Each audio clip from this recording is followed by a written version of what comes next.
Jara Magolo TV and kide makare mainde nchino marku kumaro wachika saniri wadhi nyime kod rango weche mag siasa mabende wang'ani kocho kujuma manyien roganda bro dhi e yiero achiel kachiel an kod achiel kuom oganda mochung'e laro kom mar governor e county ma Homa Bay obiro nyiso nyinge kae to obiro nyime kod twak odiochieng' ma kawuono ka bende warango godo ikruok ma IEBC ne godo e yiero mabiro timore e juma manyien. Arwaki studio. Erokamano Jeff. Mosoganda. Ago erokamano oganda wa. An mawuoyo maloso koduni an Professor Medo Luke Calvins Misama awuok e county ma Homa Bay kendo an achiel kuom jogo ma koro ndalo modongi nyaka uketa e kom tarik 8 ageno nu dhimiya ombuchu mondo abed governor mar Homa Bay.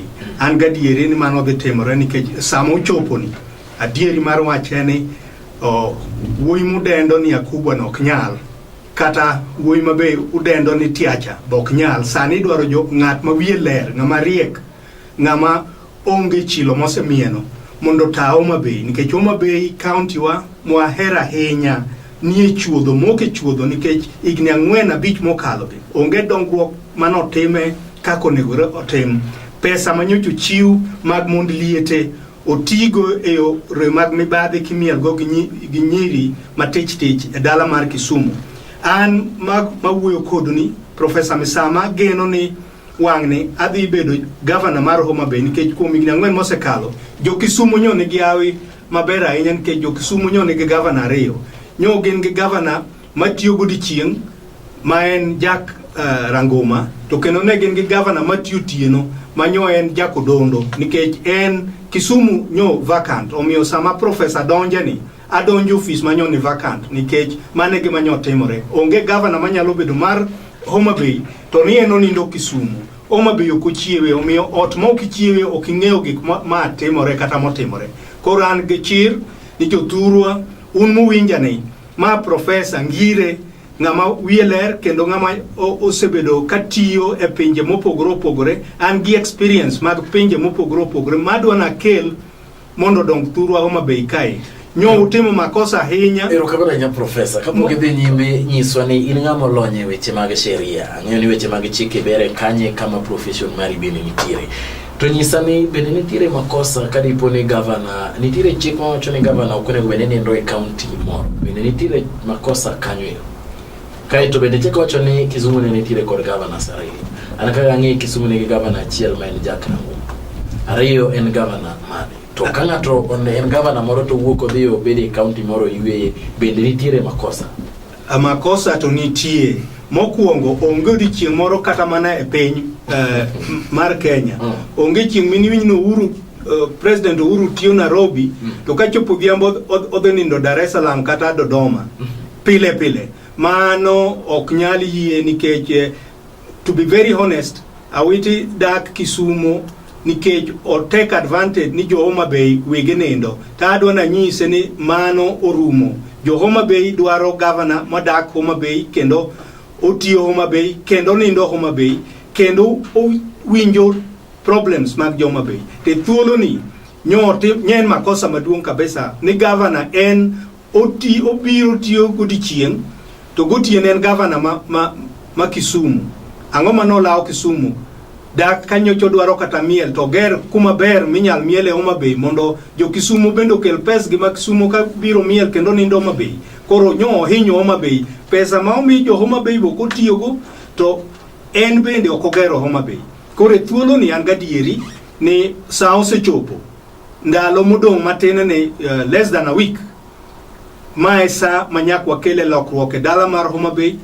An abro tiyo na jopiny kendo aikora an gienaji Professor en nango midwani monde teme joma be mopore ko were kod weche ma adieri margi okwanyal fwenyo sani iri mar governor Masani Nindo kata e county moro mano adieri mare okwan godo kaindi maber en adieri nyocho kata mana kawuono nindo mano iro professor mawacho professor ang'o mibiro timo mopogore ne oganda ma Homa Bay in kod chenro mage mako mi thuolo kaka governor joma manyien tibiro wacho ni achiel ari adek adwa timo ne jo Homa Bay mokwongo Jeff abro dak kendo abro nindo Homa Bay mano be tich mano tich kasa ma jopiny dwara for consultation they don't have to travel to Kisumu mondo gimany governor margi mane achalo governor molal kata mokwongo en nindo gi dak Homa Bay nyaka bedi kaka gun pacho president mar Homa Bay County nyaka bedi e dalana mar ariyo adwaro ng'eyo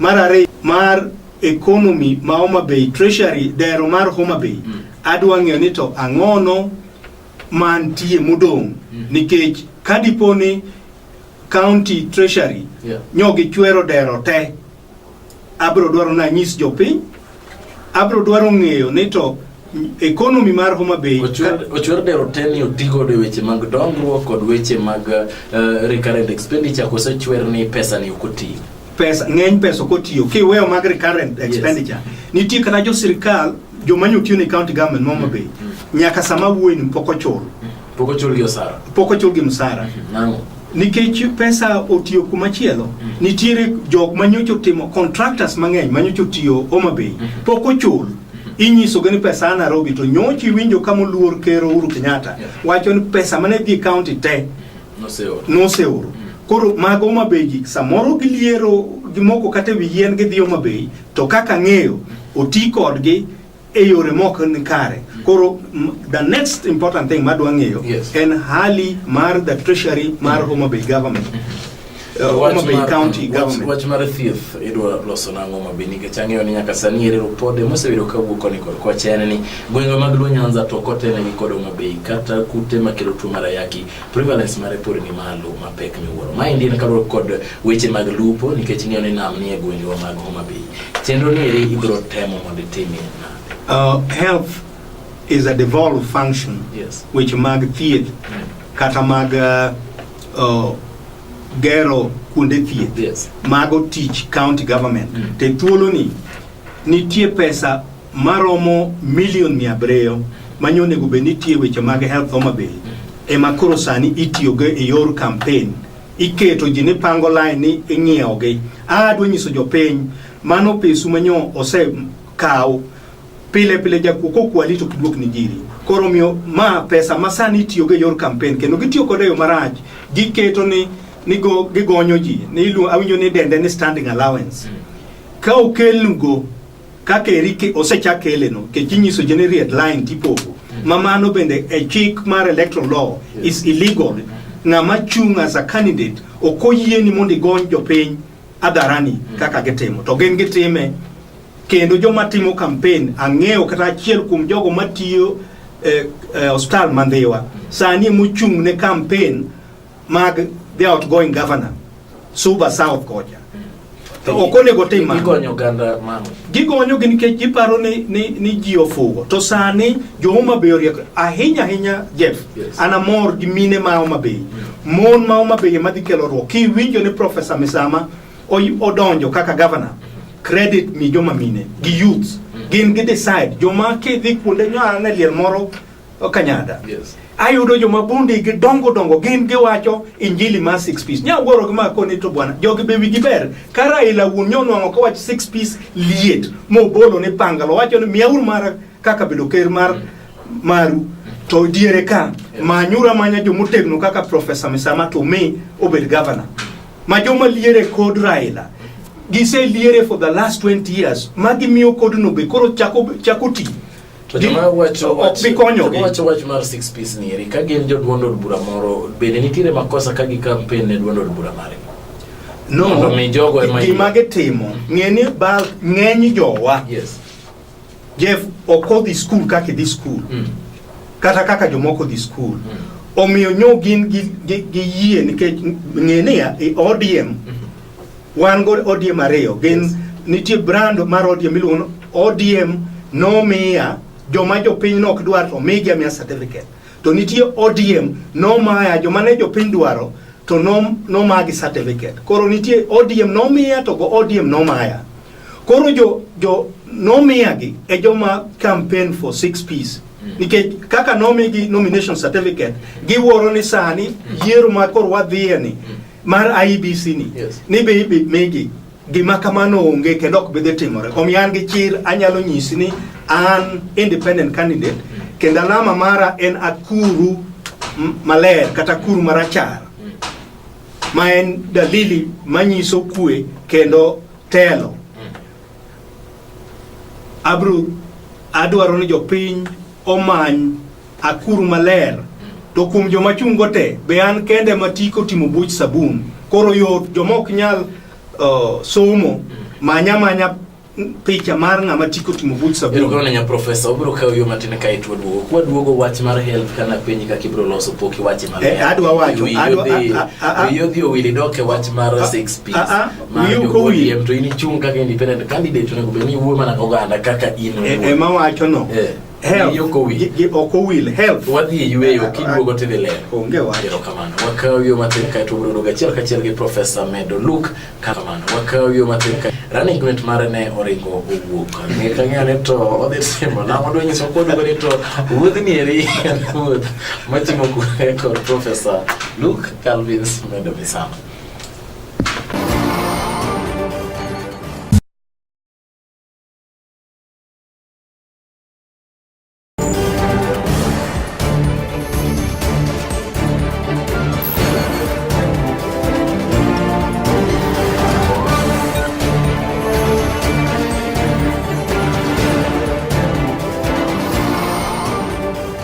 Malolo TV wachako duoge thuolo mar ariyo ma indien cheno mar kuku mar wach kaka miyo saniri warango weche mag siasa ma nyime pacho kaendi. Antiere kod jal mochung' e rako mar gavana e kaunti ma Homa Bay Professor Luke Calvins Misama. Waweche kachiel kwarango ni to gin paro mage ma en godo ne jo Homa Bay kadiponi oyiere kaka gavana mar Homa Bay yiero mabiro timore juma manyien. Arwaki studio professor. Erokamano je. Erokamano nyaka ne wadhi yo professor ne waweyo e wach mar weche mag thieth. Nyiso ne to weche mag thieth e gwenge mag Homa Bay kadiponi thuolo mar bedo kaka gavana mar jo Homa Bay inyalo loso nade. Sani wang'eyo ni weche osebedo ka chochni koni kod kocha ng'anyo mag nurses ka giwacho ni weche gi mane giwinjore mag chudo ok dhi kare. An mokwongo agoyo erokamano ne jopiny. Yes. Kendo akwayo jopiny ni otem ahinya mondo wakel lokruok. Lokruok maduong' mabiro dwaro e health. Wabiro dwaro ni health facilities. Yes. Mantie ka donjo adhi upgrade them. Mokwongo ahinya county referral hospital. Yes. Ma Homa Bay. En hospital manoger in the late 60s and early 70s. Facilities mantie modern. Abro temo mondo wabed gi facilities kendo wang'iew facilities ma modern, X-ray department.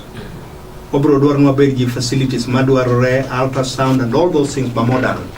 Mar ariyo kata mana thieth laboratories. Wabro dwaro ni wabed kod modern and advanced facilities in the laboratories.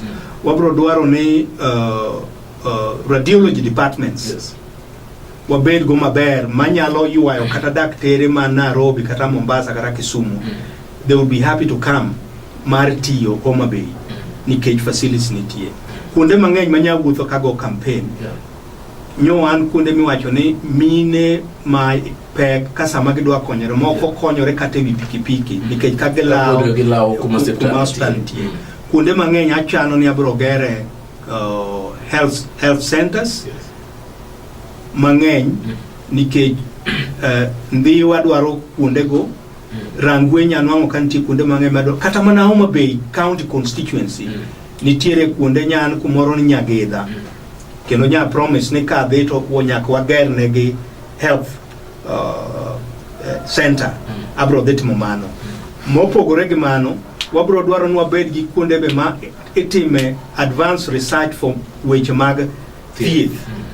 Onge sani gima ber ahinya ni wan kata gi kumoro iwinjo ni sepe mantiere Mbeta to macha timo research mag weche mag kute wabro dwaro matimo research mag weche mag health be wager kuonde mabeyo machielo yien mithietho facilities mag yien kata kuonde drug stores inwang'o ni most of them gin nono nikech yien donjo godiochieng' ineno nodonjo ka chopo tieno yien go nwang'ore ni ogol gi oko diere moko nasewacho program ni yien ma Homa Bay Hospital noyud mana Tarime Tanzania kocha koro mano nyiso ni nitie cartel matimo gini kendo ng'eny cartel go be sani eminwang'o ni campaign ni akubwa nikech monda kubo bedi mondo mecho manyo imayo jopiny gigo med dhi mbele sama donjo mage dhi stop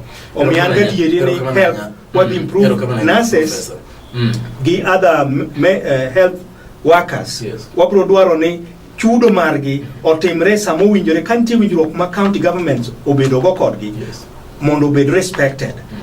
And kaka somebody man legal background, I would want to honor contracts and agreements majio bedogo, serkalo bedogo, gijo teach. Kikwa tung jo teach, gichuno gitemo gik mopogore gi kako juse yere. Omiyo nurses ginjo ma to train to be a nurse is not a easy job. We have to respect nurses. We have to respect doctors. More so we have to respect teachers. Magio migao ma for a long time. Gisebedo giwak nikech serikal at national and county government have been mistreating workers. Nyisane to wach mar rowere nikech weche mag rowere kaachiel kod chichni mag uso mondo miyo jiwgi gin bende giyudo kaka ngima ginyalo dhi nyime weche mag business. In kod chenro machalo nade ne rowere ma Homa Bay? Rowere ma Homa Bay kaka nasewuotho gidwaro kony mang'eny. In fact, the unemployment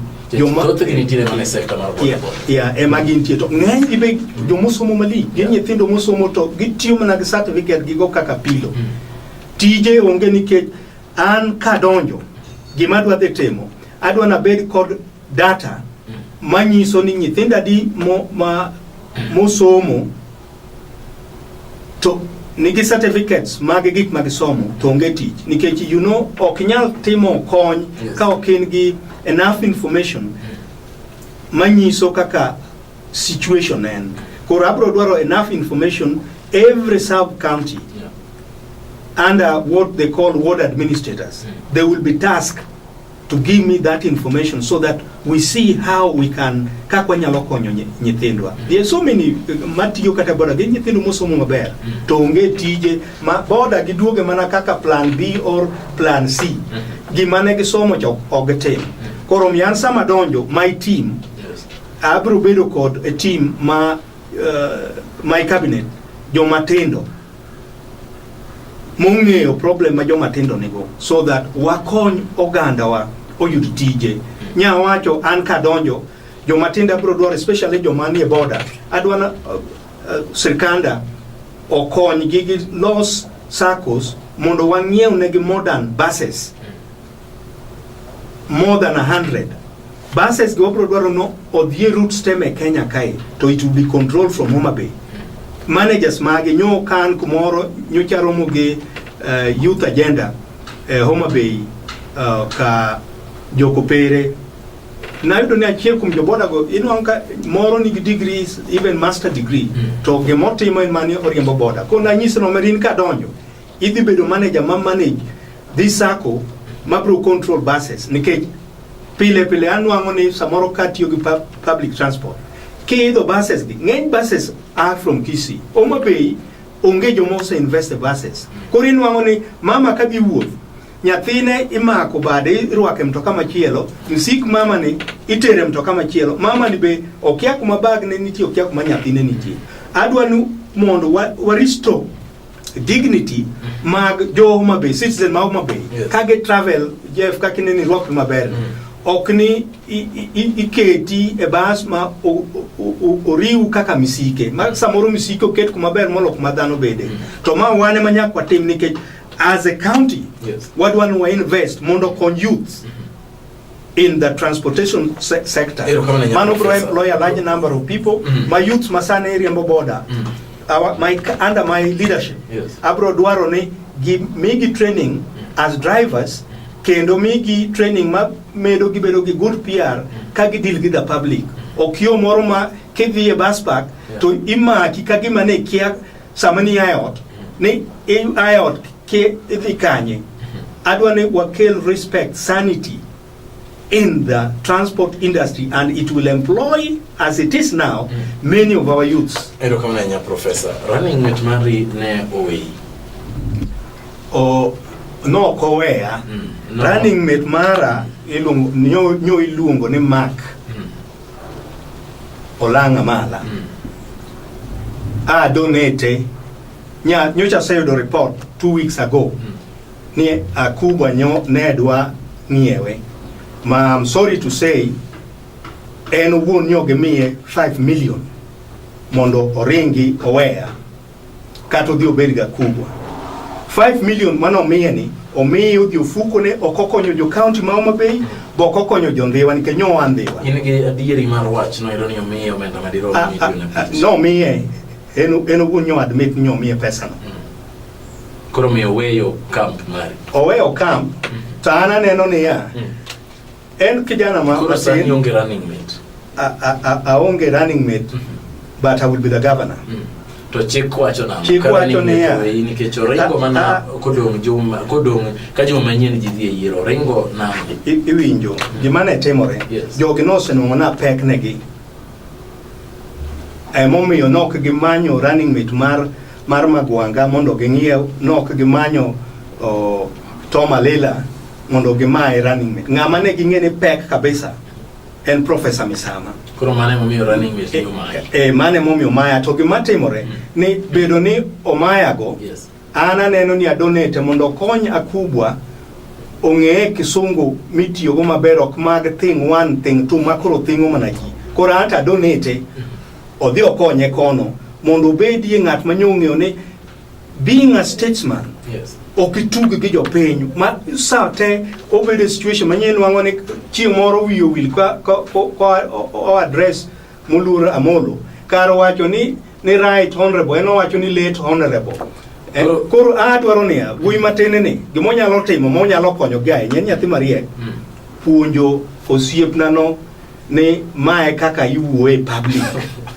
koro miyo an agoero kamano ahinya igoero kamano ni wuok ne is good riddance ng'ama ok nyal tamore 5 million. What is 5 million? An kata asegora na Kenya for the last 35 years kati ni kel na mana a billion eta no mera weregi gini I will tell you to moving forward gima mora ahinya an adhi bedo governor chiko yie ne dhi kata running mate to siepna Miguna bedo ng'ie neno ka oma running mate mare gi jo Nairobi chik wacho niya at this stage gima nyalo miyo yiero ma Homa Bay ok dhi mbele tema kata ni atho kata chiel kuom jo my worthy opponent otho to ka onge mano ballot papers osebedo printed one wadhi mbele gima kura dhi bedo go is not a running mate abro yiero a deputy governor ma this time Jeff adhi manyo ng'ama miyo nikech mine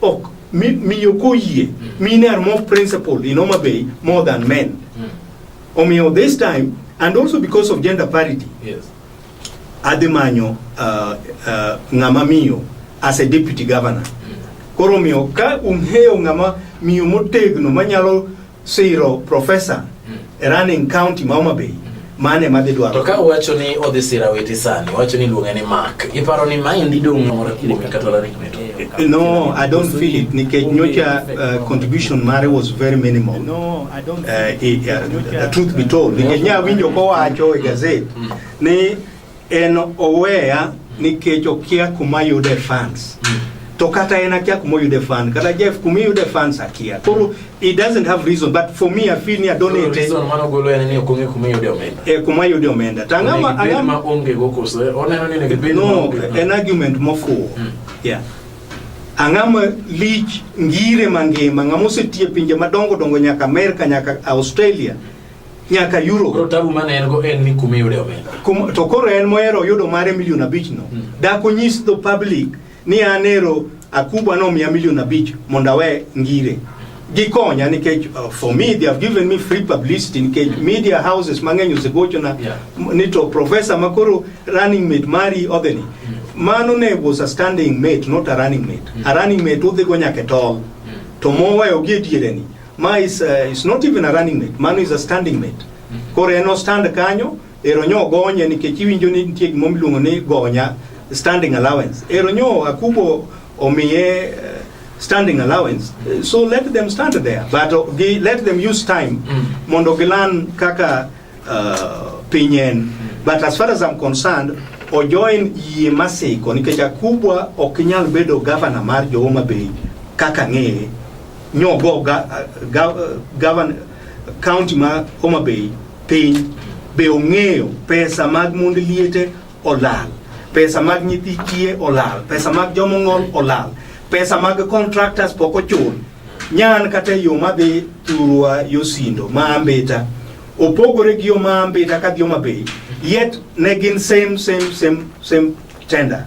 Koro nitie pesa ma joka kendo those are some of the issues ma bro dwaro nange.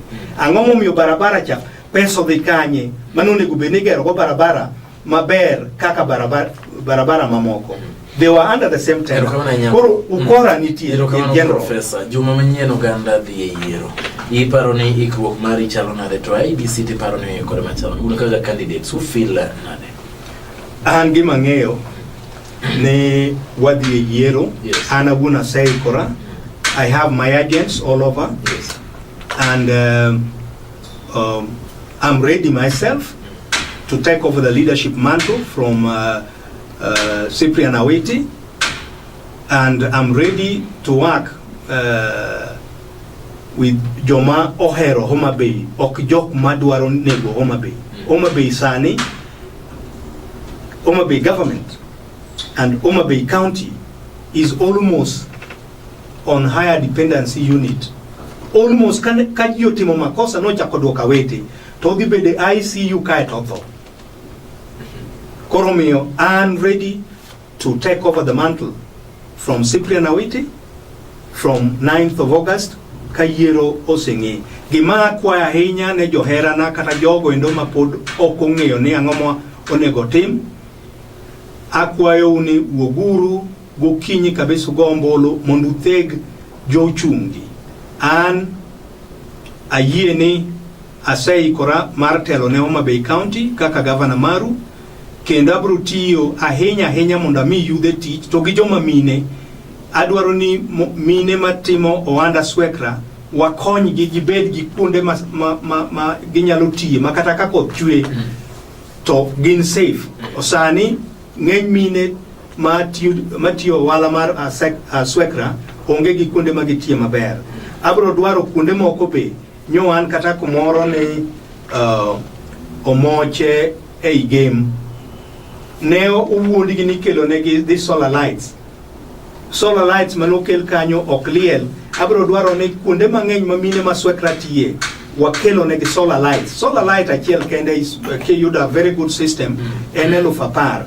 Wanyalo keto gi kuonde mondo mine wa ogo ohala ok nigi bede lo sani piny oselony waket nigi kuonde ma gibede maber gige gi ma giuso bende giuso yo maber taya be gin go ma ginyalo tiyo kata nyaka saa 2 kata saa 3 otieno.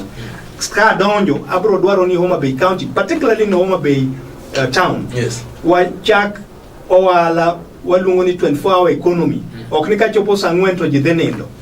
Mano ok wanyal konyo economy. Sani Migori olo Rongo, Migori County olo Homa Bay, kata Rongo town tiyo 24 hours. Kidhi kisi the same. Kidhi kuonde machalo kaka Hispania, man Migori, ji tiyo 24 hours. To wan Homa Bay town, inwaoni ke economy, momiyo samoro governor nyo ringo enodhi nindo Kisumu, nike nyo konyal neno kako nyalo cope gi gik monego be nyo time Homa Bay County. Adhi tema ahinya mondo wakel bende factories machalo kaka Chabera kata Golare. Wadwaro fruit factories ma loso juices mag mananas. Adwaro kaka Ndhiwa. Wadwaro millers mondo bando gi cham mapurore kono mang'eny walos gi mondo ji oyud ohala kendo businesses mabeyo kaluwore gi mano posho mills gima nyalo employ many youths kendo machielo nyocha sewacho abro dwaro ni kadonjo kaka governor wadwaro mbalariany maber e Homa Bay nikech e county stem ma Nyanza Homa Bay kende e maonge gi a chartered university or a state university to ma timore nikech jotelo manyonitie the outgoing governor and his team did not think outside the box. Professor agoni erokamano kuom chopo e studio wakwayo ni hayo maber wageno ni yiero biro timore maber monge kod chochi moro amora ng'amo locho biro kawo telo ng'amolo bende wageno ni biro yie ni oloy nikech gimoro amora ma ji piem nyaka bed jaloch kod ng'at ma ingo gori tine jo Homa Bay nikech ma indi be odiochieng' mogik mapane gi neni TV kaendi kapok wadhi e yiero joma ne jo Homa Bay an gimoro ahinya sama wuoyo kodu nikech aneno kanyo awuotho ji mang'eny mor ne gidwaro lokruok ta ahinya gone wa mama mine anwang'o ka oriekore kabisa dala e county ma Homa Bay nikech yie maru ni udwaro kelo lokruok agon wero kamano youth ma Homa Bay unba agon wero kamano nikech aneno ka chunyu dwaro lokruok omiya akwayo ne jogo maneno twak ni agon wero kamano kendo akwayo ni tarik 8 miya urombolo kakunyalo mondo abed second governor mar Homa Bay county kendo amedo kwayo maber kabisa ni teme uru kakunyalo mondo be ukele lokruok ugo mbuchu mondo kel lokruok ne piny mar Kenya Bay wadwaro lokruok e Homa Bay county wadwaro lokruok e Kenya Bay kendo amedo kwayo jopuonj wadwa ana japuonj bedo ni angire an japuonj kik jopuonj be joma riek kendo nyasena no kuonde ma nyawuothe kata skunde mang'eny mawuothe jopuonj dwaro change mologe mora amora jominwang'o ni ga kubwa kata joma moko go gin joma tin manyo oyudo standing allowances but ng'eny jopuonj ema dhi kelo lokruok nikech jopuonj e joma riek e county wa to jopuonj go be ma inyore gi gima nyo timore omiana wacho ni agon wero kamano I have what it takes to be the governor of Homa Bay County and abro tiyo gi everybody jomogocho na kata jomoko go nombolo abro tiyo go abro bedo kod sensitivity sama dhi pogo tich 11 cabinet portfolios abro pogo gi maber kaluore nyaka neni every region one gi 8 sub counties every county nyaka yud minister and tije mamoko bende abro timo kamano omiyan gadieri ni kikubed gi luoro be kik ng'eny ji paro ni ng'ato ni kanyo en governor ni pod ni en manya kubed governor omiyo kik ng'ato wuondu gi wach 6 piece kata Raila moluor Raila Molo Odinga nyocho kwer ma wacho ni bedur thuolo yier na uru ji mateko gi ng'eny machalo Professor Misama kendo joma wigi ler omiyan ready jothuru ma be neno gini josoba un benda akwayo uni wang'ni ko kele ur lokruok kendo miya support kaka wuodu kendo nyathiu ne jokarachuonyo maka ochena un bende akwayo uni kuyie ke une chuny Homa Bay County to nyo umiyo wa wuoyi manyo kotegno wuoyi manyo yako omiyo this time teme uru Professor Misama Maoru abro dhi tiyonu gi chuny maler ne jorangwe be akwayo uni kuyie miya uru support ne jondhiwa akwayo ubende jo Homa Bay Town osiepena manena jo boda miya uru mboro ayie tiyonu from tariko chiko ka usayera ero kamana ahinya mago gin joma be duto ageno ni giwinji kamoro moro ma gintie yiero bro bedo mar giko chopo tarika boro ma bende en jima manyien gima duong' ma ko ganda duto ni kikunenda kod kura wuoguru oko kamoro moro ma utimo ndo mi udingo mbulu kingato wuok kamoro moro ma intimo goyo mbulu kigibedo kod luoro moro moro ni tungni nyalo betie kane ka ukura Nairobi kaindi dong Nairobi go kura kane ka ukura dala dong dala chiugo kinyi chieng' tarika boro go kura kikura moro moro nende nikech kai yiero jotelo unimo yiero jotelo kikuyuaga chien eno yiero jotelo maricho to ne okigo ombulu mano ina chiel kuom oganda ma yiero jotelo maricho wuog oko mondo mi ilingo ombulu kawuok e Lolwe TV an Jeffrey Mbaka uritu masani erokamano nyako professor kuchopo Erokamano koyo ni awe maber Erokamano Nyasaye otelni in bende erokamano